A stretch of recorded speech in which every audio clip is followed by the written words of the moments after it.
사회자께서 오늘 개인적인 사정으로 참석을 못하신다고 미리 연락을 주셨습니다. 성도님들의 양해를 바랍니다. 다 함께 찬송가 299장 하나님 사랑은 찬양하겠습니다. 299장입니다.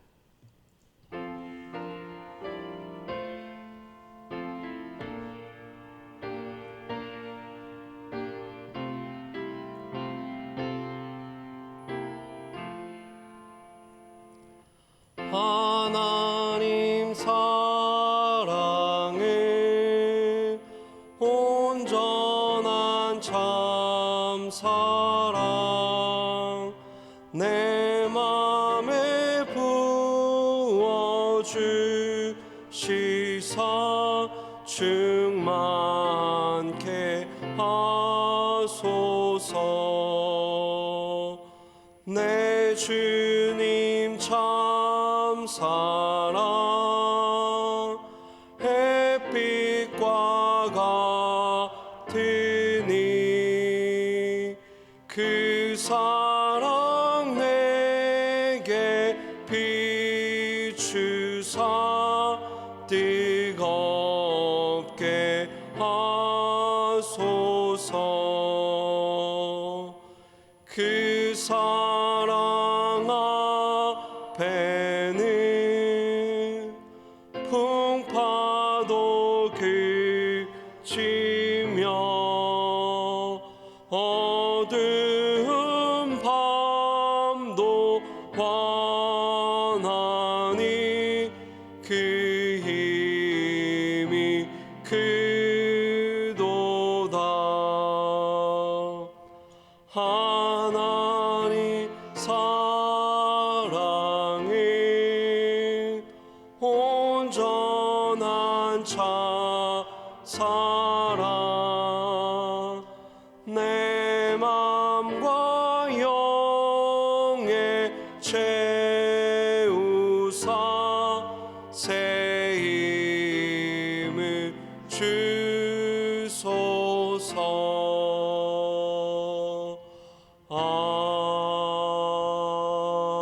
아멘. 찬송가 546장 주님 약속하신 말씀 위에서 찬송가 546장 찬양하겠습니다.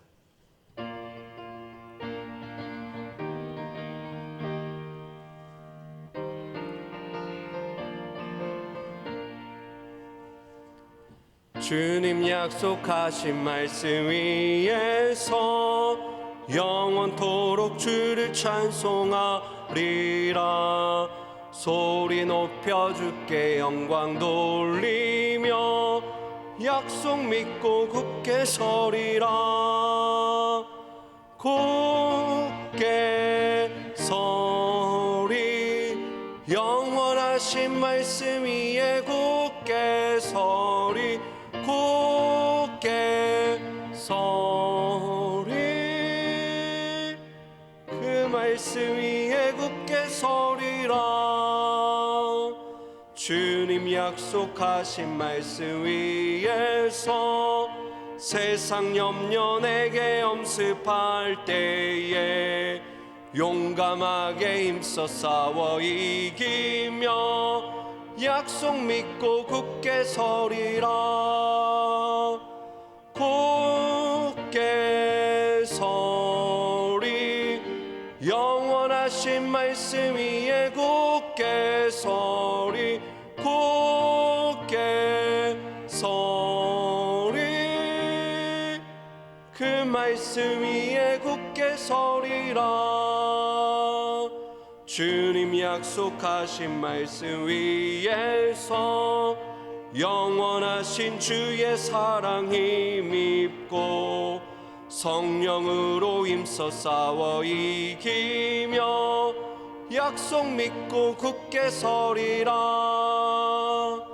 굳게 서리 영원하신 말씀 위에 굳게 서리.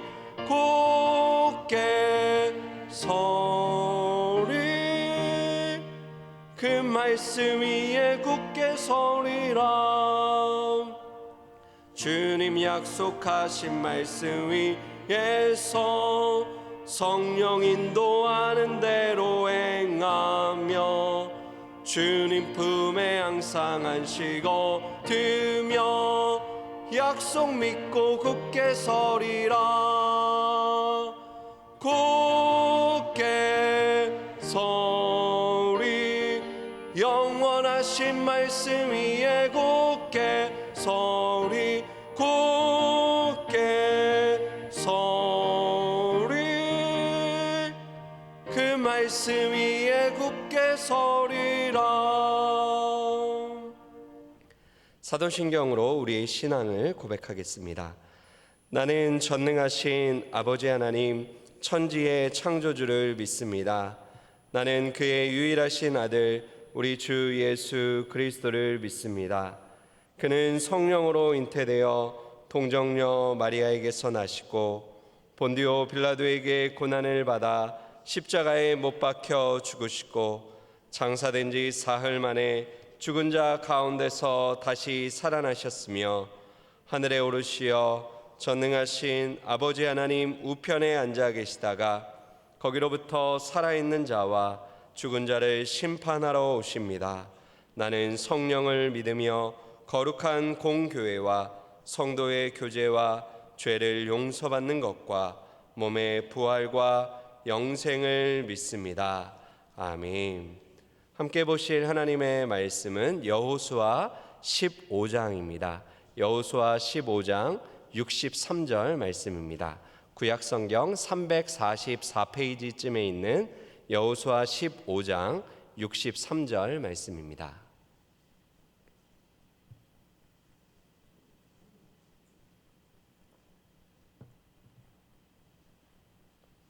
여호수아 15장 63절 말씀, 하나님의 말씀 봉독해 드리겠습니다. 예루살렘 주민 여부스 족속을 유다 자손이 쫓아내지 못하였으므로 여부스 족속이 오늘까지 유다 자손과 함께 예루살렘에 거주하니라. 아멘. 우리는 계속해서 여호수아의 말씀을 살펴보고 있습니다. 여러분, 여호수아의 앞에 부분들 1장과 2장과 3장 이 앞에 부분들은 재미있고 익숙한 이야기들로 가득 채워져 있죠. 라합의 이야기에서부터 시작해서 요단강을 건너는 이야기, 여리고성이 무너지는 이야기는 우리에게 너무나 익숙한 이야기들입니다. 또한 아간의 범죄와 그 이후 아이성 전투와 또 기브온이 항복한 이야기, 계속되는 승리의 이야기들은 몇 번을 다시 읽어도 재미가 있지요. 그러나 지파별로 땅을 분배하는 이야기는 별로 재미가 없습니다. 특별히 오늘 본문을 우리가 다 읽지는 않았는데요. 발음하기도 어려운 낯선 지명들이 계속해서 나열되고 있습니다. 재미도 없고 의미도 없어 보이는데 20절부터 63절까지 유다 지파가 분배받은 성읍들이 세세하게 기록이 되어 있죠. 그 중에서는 하솔, 부엘세바, 라기스, 에글론처럼 한 번쯤은 들어보았던 그런 익숙한 이름도 있습니다. 그러나 갑스엘, 에델, 야굴, 기나, 디모나, 아다다, 인난, 델렘, 부알로처럼 거의 대부분이 생소한 이름, 발음하기조차 어려운 이름들입니다. 이러한 유다 지파가 분배받은 성읍들을 우리가 지형적인 특성을 따라서 좀 분류를 해볼 수 있는데요. 네 지역으로 구분을 할 수 있습니다. 첫째는 남쪽의 네겝 지역, 요게 또 한 덩어리의 지역이고요. 둘째는 지중해 평지 지역, 셋째는 중앙 산지 지역, 넷째는 동쪽의 광야 지역입니다. 이러한 지형들을 우리가 보게 되면 유다 지파가 가나안 땅 중에서도 가장 좋은 노른자 땅을 분배받았다라는 것을 확인할 수 있었습니다. 평야는 물론이고요, 산지, 해안가를 두루 포함하는 굉장히 넓은 광활한 땅을 분배받았지요. 다시 말해 유다 지파는 농사, 목축, 사냥, 상업 등 무엇이든지 다 할 수 있는 기회의 땅을 분배받은 것입니다. 여러분, 오늘 본문은 이런 의미에서 재미없고 의미 없는 지명들의 나열이 아님을 우리는 확인할 수 있습니다. 오히려 성읍의 이름을 일일이 호명함으로 하나님이 얼마나 신실하신가, 하나님이 얼마나 신실하신가, 그것을 이 성읍들이 증언하고 있는 것이죠. 오늘 본문에 기록되어 있는 성읍의 수를 합산하면 112개의 성읍이 이제 나옵니다. 이들은 마치 찬양대원처럼 각자의 자리에서 하나님의 신실하심을 찬양하고 있는 것이죠. 하나님이 너희를 향하여 얼마나 신실하신 분임을 그렇게 노래하고 있다라는 것입니다. 다시 말해 성읍들은 합창대원이 되어 있는 것이죠. 여러분, 하나님께서 얼마나 신실하신지를 우리가 확인하려면 아브라함으로 거슬러 올라가야죠. 아브라함에게 하나님이 약속하셨습니다. 이 땅을 내 자손들에게 주리라 말씀하셨죠. 그리고 이 약속은 시간이 가면서 구체적으로 이루어졌습니다. 그 중에 하나가 바로 여호수아 15장의 땅 분배이죠. 오늘 유다 지파가 하나님의 약속을 따라 그 땅을 분배받고 있는 것입니다. 또한 창세기 49장에서 야곱은 각 아들들에게 예언적인 축복을 하게 되죠. 그때 유다에 대한 축복은 특히 주목할 만합니다. 야곱은 유다에게 풍성하고 비옥한 땅을 차지하게 될 것이라고 축복했습니다. 그리고 그 야곱의 축복, 하나님을 통한 그 축복, 하나님께서 야곱을 통해서 하신 그 축복대로, 그 말씀대로, 그 약속대로 유다 지파는 오늘 본문이 증언하고 있는 대로 포도원과 목초지가 풍부한 지역을 분배받았다라는 것이죠. 사랑하는 여러분, 성경은 어떠한 책입니까? 하나님의 약속이 기록되어 있는 책이죠. 그리고 그 약속이 어떻게 이루어지고 성취되었는가를 우리에게 가르쳐주고 교훈하고 증언하고 있는 책입니다. 다시 말해 성경 전체가 하나님의 신실하심, 하나님이 약속하신 것은 반드시 지키신다라는 것을 증언하고 있습니다. 그렇습니다. 하나님의 약속은 변함이 없습니다. 또한 하나님은 약속하신 것을 반드시 이루시는 신실하신 하나님이심을 믿으시기를 바랍니다. 여러분, 그 약속이 이루어지는 것이 불가능해 보이는 상황들이 펼쳐집니다. 그러나 반드시 약속은 이루어지죠. 시간이 많이 흘러서 이제 그 약속은 잊혀졌구나, 그런 순간이 있습니다. 그러나 잊혀진 것이 아니라 때가 되면 하나님께서 그 약속을 이루십니다. 따라서 우리는 하나님의 약속을 믿고 신뢰해야 합니다. 하나님의 약속을 믿음으로 붙잡고 하나님, 나의 삶에 이 약속이 이루어지게 하여 주옵소서, 그대로 하나도 남김없이 성취되게 하여 주옵소서. 이러한 믿음과 순종의 삶을 살아갈 때에 하나님의 약속, 그 신실하심을 우리도 경험하게 될 줄 믿습니다. 여러분, 오늘 45절, 46절, 47절을 보시면 유다의 분배된 성읍 중에서 특별히 블레셋의 성읍도 포함되어 있다는 것을 볼 수 있죠. 이곳들은 아직까지는 블레셋들이 살고 있는 성읍이었어요. 아직 정복되지 않은 상태에서 분배를 받은 땅들인 것이죠. 앞으로 유다 지파가 믿음으로 정복해야 할 그러한 곳입니다. 여러분, 이스라엘은 이미 가나안 땅에 다 들어와 있죠. 가나안을 딛고 서 있습니다. 땅 분배까지 이미 마쳐졌습니다. 그러나 싸움은 아직 끝나지 않은 것이죠. 완전한 정복은 아직 이루어지고 있지 않습니다. 따라서 유다 지파는 하나님의 약속을 믿고 싸우고 정복하는 일을 계속 해야 합니다. 이미 정복한 것으로, 이미 얻은 성읍으로 만족할 것이 아니라 하나님이 약속하시고 하나님이 주신 성읍, 그것들을 정복하기 위하여서 아직 정복하지 못한 성읍을 향하여 믿음으로 나아가고 믿음으로 싸워야 합니다. 여러분, 아직 정복하지 못한 성읍 중에는 오늘 우리가 읽은 예루살렘도 포함되어 있습니다. 여호수아 10장에서 이미 우리는 살펴보았죠. 예루살렘의 왕이었던 아도니세덱이 이미 죽임을 당했습니다. 예루살렘의 입장에서 보면 리더십에 공백이 생긴 것이고 백성들은 혼란한 상황이에요. 지도자를 잃어버린 그러한 상황이죠. 그렇다면 유다 지파는 하나님의 말씀을 따라 약속을 믿고 예루살렘을 향하여 진격하여 그 성을 정복해야 합니다.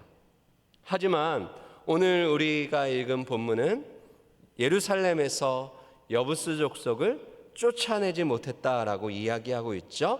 본문 63절인데요. 우리 같이 한번 읽어볼까요? 시작. 예루살렘 주민 여부스 족속을 유다 자손이 쫓아내지 못하였으므로 여부스 족속이 오늘까지 유다 자손과 함께 예루살렘에 거주하니라. 여러분, 여부스 족속은 하나님께서 반드시 쫓아내야 한다라고 말씀하신 가나안의 7 부족 중에 하나입니다. 막강한 힘을 가진 유다 지파에 비하면 상당히 숫자가 적은 소수 민족입니다. 그런데도 유다 지파는 그들을 쫓아내지 못했죠. 정복의 사명을 완수하지 못한 것입니다. 언제까지 이 사명이 완수되지 않았나요? 오늘 본문은 오늘까지 여전히 유다 지파와 여부스 족속이 함께 살고 있다라고 이야기합니다.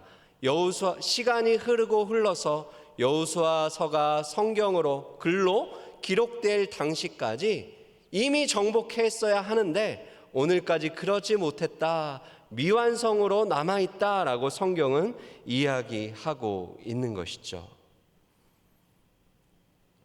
하나님께서는 예루살렘 성읍도 이미 분배해 주셨습니다. 이 성읍은 너희 것이다. 하나님이 너희에게 주신 너희의 것이다. 그러니 믿음으로 취하라 말씀하셨는데 그것을 아직까지 믿음으로 취하지 못하는 그런 상황에 대해서 이야기를 하고 있습니다. 여러분, 하나님께서는 이방 족속을 쫓아내지 않으면 그들에게 악한 영향을 받게 될 것이다 경고하셨어요. 하나님의 경고대로 여부스 족속은 이스라엘의 옆구리에 가시와 같은 존재가 되었습니다. 끊임없이 이스라엘을 괴롭혔고 침략했지요. 또한 무엇보다 그들로부터 음란한 문화를 배우게 되고 우상 숭배를 배우게 되고 폭력적인 문화를 이렇게 배우는, 물드는 그런 일들이 일어나게 되었죠. 그러나 문제의 심각성은 여기서 끝나지 않습니다. 예루살렘을 점령하지 못했다는 것은 하나님이 주신 많은 성들이 있는데 그 중에 하나의 성읍을 정복하지 못했다, 이것으로 끝나는 것이 아니지요. 왜냐하면 예루살렘은 단순한 땅이 아니라 하나님의 나라를 위한 중심지가 되어야 하는 그러한 아주 중요한 땅이기 때문입니다. 하나님의 구원 역사에서 이 예루살렘이 차지하는 역할은 너무나 중요한 것을 우리는 알고 있죠. 있으면 좋고 없어도 괜찮은 그러한 땅이 아님을 성경이 강조하고 있는 것입니다. 예루살렘은 하나님의 약속이 성취되는 장소입니다. 장차 예루살렘에 솔로몬이 하나님의 성전을 세우게 됐죠. 그리고 시간이 흐르고 흘러 예수님이 우리의 죄를 대신하여 십자가에 죽으신 곳도 또한 3일 만에 부활하신 곳도 예루살렘입니다. 예수님이 승천하신 곳도 예루살렘이며 오순절 성령께서 강림하신 곳도 예루살렘입니다. 그리고 이 땅의 교회가 처음으로 세워진 장소도 예루살렘이며 복음 전파가 시작된 출발점도 예루살렘이지요.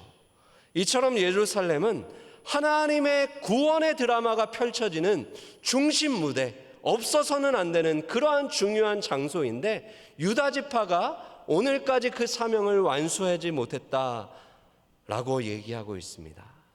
이토록 중요한 성이 이방인의 손에 여전히 남아있다라고 성경이 이야기하고 있는 것이죠. 유다 지파는 하나님의 말씀을 따라 예루살렘에서 여부스 족속을 쫓아내야만 했습니다. 만약 유다 지파가 믿음과 순종을 가지고 계속해서 예루살렘을 정복하려고 했다면 하나님께서는 반드시 그들에게 승리를 주셨을 것입니다. 그러나 그들은 그렇게 하지 않았죠. 방심했고 나태했고 하나님의 명령을 따라 온전한 순종을 이루지 못했던 것입니다. 그러나 하나님은 유다 지파가 하지 못한 그 일을 하나님의 사람 다윗을 통하여 하도록 하셨죠. 미안성의 사명을 완수한 사람 다윗이었습니다. 온 이스라엘의 왕이 된 다윗이 가장 먼저 첫 번째로 한 일은 바로 여부스 족속의 산성이었던 예루살렘을 빼앗는 일이었습니다. 다윗은 알았죠. 하나님의 나라에서 이 예루살렘이 차지하게 될 그 중요성을 알았기에 그것을 빼앗아 이스라엘의 수도로 삼았습니다. 다윗을 통하여 하나님의 약속이 성취되고 이루어진 것입니다. 여러분, 오늘 본문 속에 숨겨져 있는 또 하나의 이야기가 있어요. 그것은 바로 베들레헴 이야기이죠. 오늘 본문에는 한 번도 들어보지 못한 생소한 성읍들이 정말 많이 나오고 있어요. 그런데 아무리 찾아봐도 예수님이 태어나신 베들레헴이 보이지 않습니다. 여러분, 왜 베들레헴이 언급되지 않는 것일까요? 그 이유는 그 당시 뿐만 아니라 로마 제국 당시에도 베들레헴은 언급조차 되지 않을 정도로 정말 미비한 성읍, 작은 성읍이었기 때문에 언급이 되어 있고 되지 않는 것이죠. 이러한 사실에 대하여 미가 선지자는 익숙한 말씀으로 우리에게 교훈하고 있죠. 미가서 5장 2절 말씀을 보시면 베들레헴 에브라다야 너는 유다 족속 중에 작을지라도 이스라엘을 다스릴 자가 내게서 내게로 나올 것이라 그의 근본은 상고에 영원에 있느니라. 오늘 본문에서조차 언급되지 않는 작고 미비한 성읍 베들레헴, 그 땅 역시 유다 지파에게 주신 하나님의 선물이었습니다. 그리고 그 땅에서 우리에게 주신 선물, 하나님의 최고의 선물 예수 그리스도가 그 땅에서 태어난 것이죠. 아무도 주목하지 않는 그 작은 성읍에서 우리 구주의 탄생이 있었습니다. 사람들은 크고 유명한 것을 좋아합니다. 그것만을 주목합니다. 하지만 하나님은 작고 보잘것없는 곳에서 크고 위대한 구원의 역사를 시작하셨습니다. 여러분, 우리가 느끼기에 내 삶에 작고 보잘것없는 것들이 하나님의 손에 의하여 크고 놀라운 일들로 변할 수 있음을 믿으시기를 바랍니다. 우리는 내 삶이 미약하고 작은 것으로 인하여 낙심할 때가 많습니다. 왜 나는 이렇게 작고 연약하고 부족한가?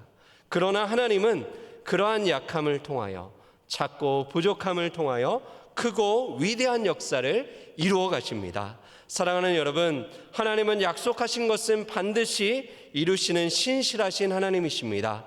우리가 그분의 약속을 믿고 의지할 때 하나님께서 우리의 삶 속에서 놀라운 일들을 이루어 주실 것입니다. 그러므로 나의 미약함, 부족함, 연약함으로 인하여 낙심하지 마시고 눈을 들어 신실하신 하나님을 바라보십시오. 그리고 그분을 찬양하십시오. 바라기는 나를 통하여, 우리를 통하여 이루실 하나님의 크고 위대한 일들을 기대하며 오늘도 신실하신 하나님을 찬양하며 믿음으로 싸우고 승리하는 저와 여러분들 다 되시기를 주님의 이름으로 축원드립니다. 기도하겠습니다. 오늘 주신 말씀 기억하며 함께 기도합니다.